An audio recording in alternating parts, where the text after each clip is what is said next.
Hi, my name's Suk. I am a MS reporter. I've got relapsing remitting MS. I was diagnosed 6 years ago and I've had 5 different treatments so far.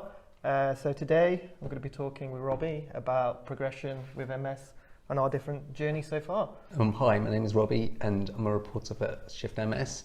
85% of relapse-remitting patients are going to progress to secondary progressive, so I think it'll be an interesting chat.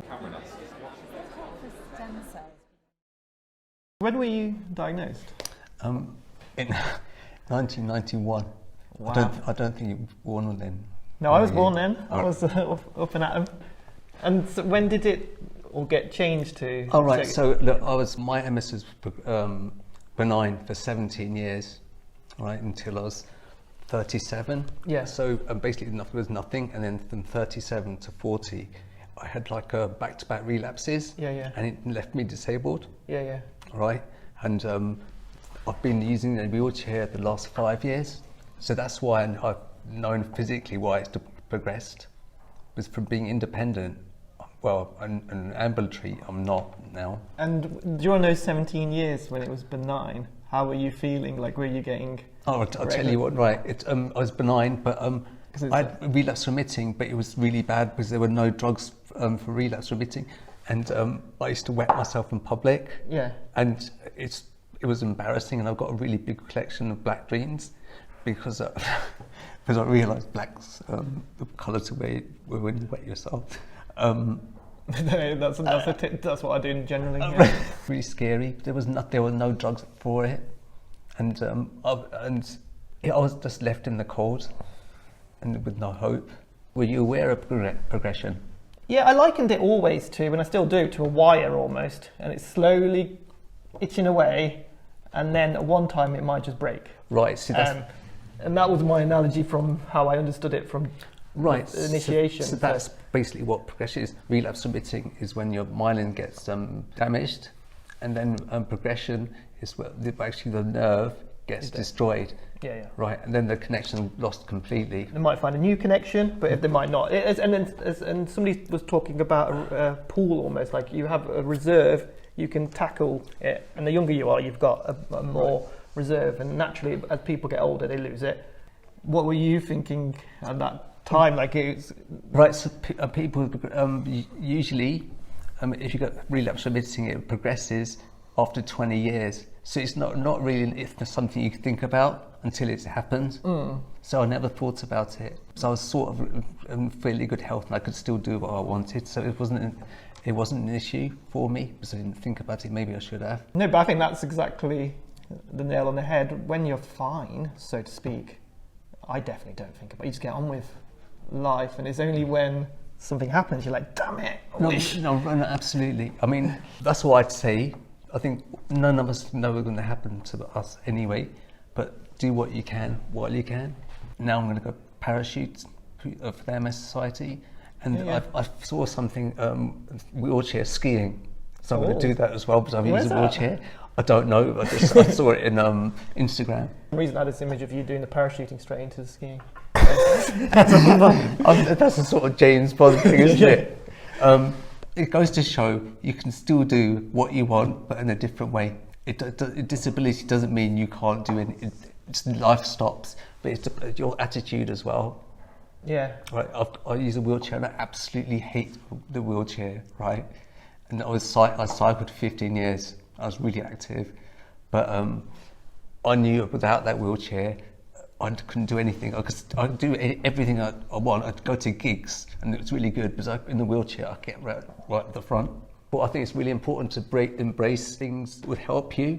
I think it's really reticent. I think most people are quite reticent or worried about using a wheelchair. Mm-hmm.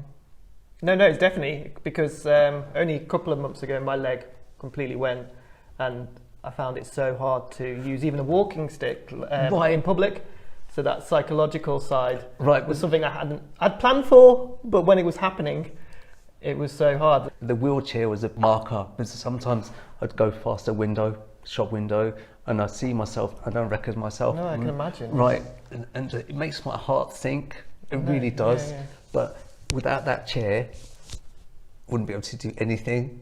So I'm not embrace it, it's the wrong word, but I use it and do what I want. Have you been thinking about financial or other Right. situations in terms of... Right, because I was in business and involved in money, I was quite, I had good financial planning. I needed to, it was Under the necessary. bed. It was necessary for me to keep an eye on my money and plan and stuff. I guess it's about knowing your rights and what you have available.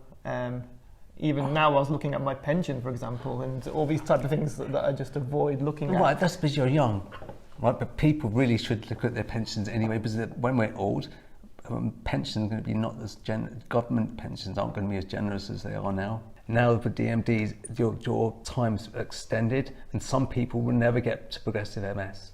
Yeah, and like in my head, it's so good because even if you do, it's later in your life.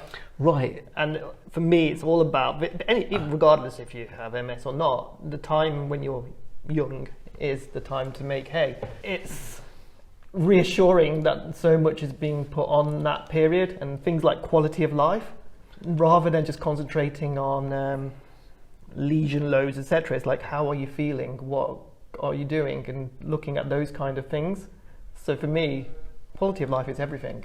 I couldn't care less if it's what else is going on medically. If I'm feeling okay and being able to do stuff, that's the most important thing. How's your sort of like emotional mood since you've had it? I mean, obviously when you first diagnosed, it's really, really scary, right? But how long have you had it? 6 years. Right. So how are your emotions gone in those 6 years? I mean, have you noticed? Yeah, I mean, they're definitely up and down. The initial stage was tough.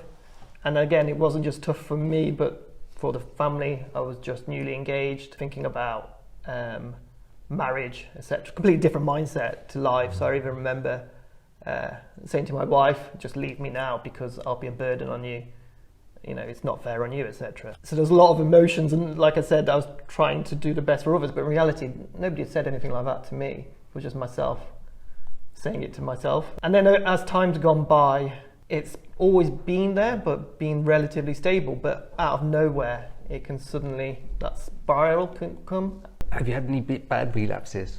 Yeah, I mean, I always find it hard to distinguish each relapse, but the ones that have affected me the most, having falls, etc., and then just completely losing feeling in a leg, and then having people looking at you. So I found that much harder than when I went blind in an eye, etc., and kind of just quickly taped it Really? over. I don't know what, psychologically, for People's me, perception of you falling over was, I would think going blind is the worst. But weirdly, I remember just walking down, it was near Hammersmith Station, and then I went completely blind in one eye, and I just thought, right, I'm going to sit down, figure out, so practical thinking, I wasn't even that bothered. I was like, right, I could tie up a bandana, I went to not Tesco, some shop to get some clothes, ripped it, and tied it up, and went, Were you right, looking let's go. forward to wearing an eye patch? I did look quite good. You can't just stop. So I think it's really important for your mood just to be engaged in life. Look, I was dating people. I never thought anyone would go on a date with me, even with your sticks and stuff. And the problem was with my head rather than anyone else. And I think you can apply that to life with your MS. That's what I think. No, I feel like I'm having a bit of counselling here. I mean, like it. I'm going to sign up to this. Yeah, I'm going to charge you for this, by the way. When I hear the word progression, I know what it means. I don't think of it necessarily. But does it fill you with dread? No. I've had MS for 30 years, right? And the last 10 years, the outlook for people with MS is so good. So don't lose hope. I mean, I've missed the boat, but I'm really positive about it. I know if I had DMDs, I wouldn't be in a wheelchair now. I know that. Yeah. And I wouldn't have secondary progressive now either. How does that make you feel? I'm gutted. I was about to say. No, I'm really gutted. But, that's the way it goes. But if I was going to get MS, this is a brilliant time to get MS. There's so many drugs coming out now. Drugs in progressive MS and research in progressive MS is coming along strong. Thanks for watching. And the next interview I've been doing is with Ellen Thompson from the National and the scientific side of research. And I'll be interviewing another neurologist looking at things you can do to help yourself with your MS. Thanks for watching, and don't forget to give the likes and to subscribe.